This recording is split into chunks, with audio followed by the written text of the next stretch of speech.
Salut à toi, pensée du jour numéro 244. On s'y remet après 2-3 jours off. Est-ce qu'il y a un meilleur terme que l'on pourrait utiliser que la PMA, la puissance maximale aérobie? Est-ce qu'il y a une alternative qui serait peut-être plus appropriée pour ce qu'on essaie de décrire quand on dit PMA, ou puissance maximale aérobie? C'est le sujet de la pensée du jour. Mais avant ça, petite mise à jour concernant le séminaire qui se tiendra le 1 et 2 octobre à CrossFit Rive Droite à Toulouse. Alors, le samedi est complet. Merci à tous ceux et celles qui se sont inscrits déjà. Donc, j'avais publié le lien pour l'inscription vendredi. Et 3 jours plus tard, le premier jour du séminaire est complet. Donc, un énorme merci à tous ceux qui se sont inscrits. Je me réjouis de vous voir. Et il reste des places pour le dimanche. Donc, si tu es dans les parages de Toulouse, si tu souhaites participer au séminaire qui s'intitule L'oxygène dans la performance sportive, je t'invite à aller t'inscrire.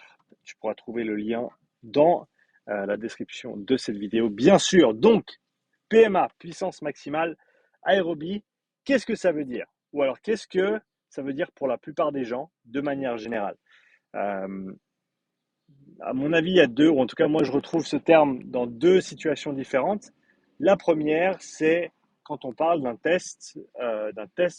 effort maximal sur 5 minutes. Un effort maximal sur 5 minutes, et les gens prennent ensuite les watts moyens sur cet effort de 5 minutes et déterminent ça comme étant leur puissance maximale aérobie. Ça, c'est la première situation où j'entends ce terme. Et la deuxième situation où j'entends ce terme, c'est à la suite d'un test par palier. Ok. Donc, un test avec des paliers plus ou moins grands, avec des durées plus ou moins prolongées. Et quand on arrive sur le dernier palier et qu'on atteint l'échec, on part du principe que, enfin, de manière conceptuelle, les gens partent du principe que ils atteignent leur VO2 max sur ce dernier palier, et donc que leur puissance maximale aérobie, si on parle dans le contexte du vélo, vitesse maximale aérobie si on parle de course à pied, c'est la vitesse de ce dernier palier sur un test d'effort progressif par palier. J'ai un problème avec ces deux situations différentes, si on parle un petit peu mieux français.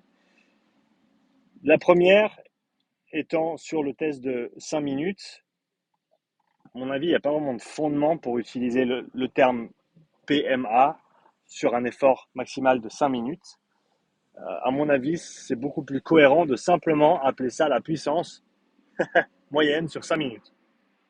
Ok, tout comme tu dirais, c'est une puissance moyenne sur 3 minutes, sur 12 minutes, sur 15 minutes, sur 20 minutes, sur 30 minutes, sur 1 heure.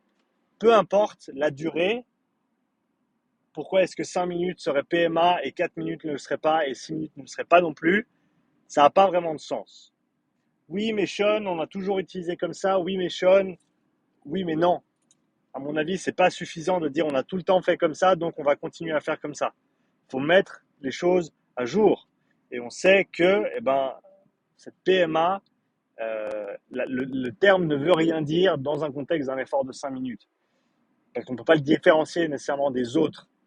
Il n'y a pas de différence au niveau de l'expression de la VO2 max sur un effort de 4 minutes, 5 minutes ou 6 minutes. Et donc, ça n'a pas de sens d'utiliser PMA sur un effort de 5 minutes. Donc, utilise le terme ma puissance moyenne sur 5 minutes ou mon PB sur 5 minutes, comme tu veux, mais pas PMA. Ça, c'est la première chose. La deuxième chose, sur un effort avec des paliers, le souci de se dire qu'on arrive, que notre VMA, notre PMA, pardon, représente la puissance à laquelle on exprime notre VO2 max, c'est potentiellement vrai, mais c'est vrai dans chaque protocole de test différent. Je m'explique. Et tu peux le tester toi-même. Et après, je rajouterai encore une contrainte supplémentaire. Fais un test par palier avec des paliers de avec des paliers de, disons, 5 minutes et tu vas augmenter de 10 watts à chaque palier. Disons que tu mets une minute de repos entre chaque palier pour faire simple. Ok? Donc tu mets, ou pas, c'est comme tu veux. Si tu vas faire l'expérience, je te laisse la faire comme tu le souhaites. Avec ou sans repos, c'est toi qui vois. Disons peut-être même sans repos. Donc tu fais des paliers de 4 minutes, de 5 minutes, et tu augmentes de 10 watts à chaque fois. Et après, tu me dis à quelle puissance tu as atteint l'échec. Ok? Quelques jours plus tard, tu fais un test par palier avec des paliers d'une minute, sans repos, pareil que l'autre, d'une minute, et tu fais des sauts de 30 watts. Ok? Et tu me dis combien de watts tu as tenu sur le dernier palier complété. Et maintenant, je vais te dire, selon la logique de dire que le dernier palier d'un test d'effort, c'est ta PMA, et maintenant, tu as deux PMA qui sont complètement différentes. Alors, comment tu fais pour organiser tes entraînements sur la base d'une PMA si, avec deux tests différents, on te donne deux valeurs très, très différentes l'une de l'autre? Et encore une fois, tu auras autant de PMA que tu as de manières d'organiser un protocole de test. Donc, il y a un problème. En plus du fait que, et ça, tu ne peux pas le voir si tu n'as pas d'outil de mesure pour le mesurer, mais les gens n'atteignent pas toujours leur VO2 max sur le dernier palier. Des fois, c'est l'avant-dernier, et ensuite, il y a plus vraiment personne au dernier palier. On est un petit peu au mental, mais la VO2 max ne s'exprime plus sur le dernier palier.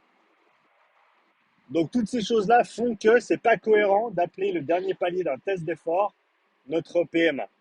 Ça n'a pas de sens. C'est simplement la puissance du dernier palier sur le protocole X, Y ou Z que tu as utilisé pour ce test. En sachant que quand on va comparer des valeurs, on les compare sur le même protocole, avec les mêmes outils de mesure et dans les mêmes conditions de test. Sinon, tu ne peux pas comparer les valeurs obtenues. Et ça, c'est extrêmement important. Ok, donc n'utilise pas le terme PMA dans un cadre d'un effort de 5 minutes, dis simplement ma puissance sur 5 minutes. Et n'utilise pas le terme PMA dans un cadre de test d'effort. Le terme juste, c'est simplement la puissance que j'ai tenue sur mon dernier palier. Parce que ta VO2 max, tu vas l'exprimer, peu importe l'intensité, tant que tu trouves dans ton domaine d'intensité sévère. Si tu ne sais pas ce que c'est un domaine d'intensité, va regarder ma vidéo sur les domaines d'intensité. Cherche domaine d'intensité Upside Strength, tu trouveras ça. C'est dans les dernières que j'ai publiées normalement. Tant que tu es dans le domaine sévère, assez longtemps, tu vas atteindre ou exprimer ta VO2 max. Ça, c'est ce dont il faut se rappeler. Donc le terme PMA, il n'a pas vraiment de fondement physiologique ni technique et il faut arrêter de l'utiliser. Parce que ça apporte simplement de la confusion, étant donné qu'il y a 1000 manières de faire des tests d'effort et que chaque test d'effort va nous donner une valeur différente. Voilà, c'était la pensée du jour. Dis-moi ce que tu en penses dans les commentaires. Est-ce que tu utilises encore le terme PMA? Si oui, pourquoi? Si tu n'es pas d'accord avec moi, dis-le moi, il n'y a pas de souci. Je suis content de l'entendre. Quelques raisonnements cohérents, ça fait toujours du bien. Donc voilà, j'attends ton commentaire.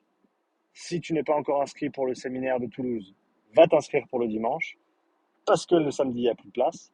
Si tu es intéressé à faire un test, un profilage physiologique avant ou après le séminaire, le vendredi ou le lundi, écris-moi un message via mon site internet pour pouvoir booker une place. Je ne sais pas combien il m'en reste, peut-être une ou deux sur les 2 jours. Donc n'hésite pas à me contacter. Et sur ce, je te souhaite une très belle après-midi et je te dis à bientôt pour la nouvelle pensée du jour. Ciao.